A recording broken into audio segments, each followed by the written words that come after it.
അസ്സലാമു അലൈക്കും വറഹ്മത്തുള്ളാഹി വബറകാതുഹു.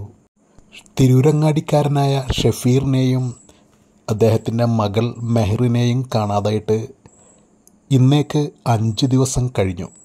കഴിഞ്ഞ ചൊവ്വാഴ്ചയായിരുന്നു ഉച്ചക്ക് കുഞ്ഞിനെയും കൊണ്ട് ഷഫീർ വീട്ടിൽ നിന്നും കടന്നു കളഞ്ഞത്.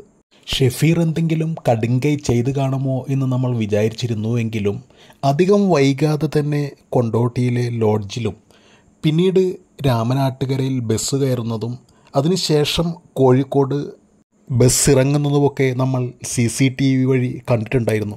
അപ്പോൾ തന്നെ നമ്മളെല്ലാവർക്കും തന്നെ ഒരു സന്തോഷമുണ്ടായിരുന്നു. അദ്ദേഹം ജീവനോടെ തന്നെ ഉണ്ടല്ലോ എന്നുള്ള ഒരു സന്തോഷമായിരുന്നു.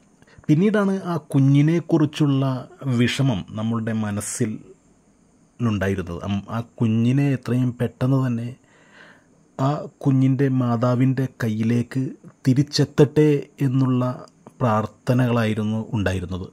തുടർന്ന് അവരെ കോഴിക്കോട് ജില്ലകളിൽ ഏത് മുക്കിമൂലകളിലും അതല്ലെങ്കിൽ റിസോർട്ടുകളിലോ ലോഡ്ജുകളിലോ ഒക്കെ ഉണ്ടെങ്കിൽ അവരെ എങ്ങനെയെങ്കിലും കണ്ടെത്തുക എന്നുള്ള ലക്ഷ്യം തന്നെയായിരുന്നു പോലീസിനും മറ്റുള്ള ആളുകൾക്കും ഉണ്ടായിരുന്നത്.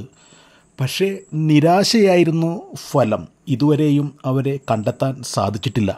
ഇതിനിടയിലാണ് ആരോ പറയുന്നത് കേട്ടത് അവർ ബാംഗ്ലൂരിൽ കണ്ടു എന്നൊക്കെ പറയുന്നത് കേട്ടു. അത് എത്രത്തോളം സത്യമുണ്ട് എന്നറിയില്ല. ഇതിനിടയിലാണ് ഇന്ന് ഒരു പോസ്റ്റ് കാണാൻ സാധിച്ചത്. അത് ഹിന്ദിയിലും ഇംഗ്ലീഷിലുമാണ് കൊടുത്തിട്ടുള്ളത്. മിസ്സിംഗ് എന്ന് പറഞ്ഞിട്ടാണ് കൊടുത്തിട്ടുള്ളത്.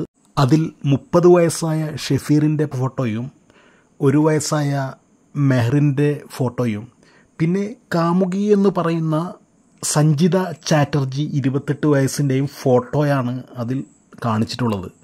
ആ സെയിം മാറ്റർ തന്നെയാണ് ഹിന്ദിയിലേക്കും കൊടുത്തിട്ടുള്ളത്.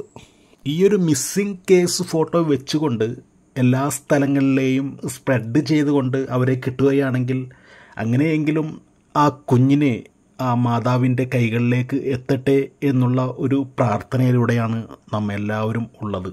അത് എത്രയും പെട്ടെന്ന് സാധ്യമാകട്ടെ എന്നാണ് എല്ലാവരുടെയും പ്രാർത്ഥന. അല്ലാഹു സുബ്ഹാനഹു വ തആല തൗഫീക്ക് ചെയ്യട്ടെ എന്ന് ആത്മാർത്ഥമായി ദുആ ചെയ്യുകയാണ്. അസ്സലാമു അലൈക്കും വറഹ്മത്തുള്ളാഹി വബറകാതുഹു.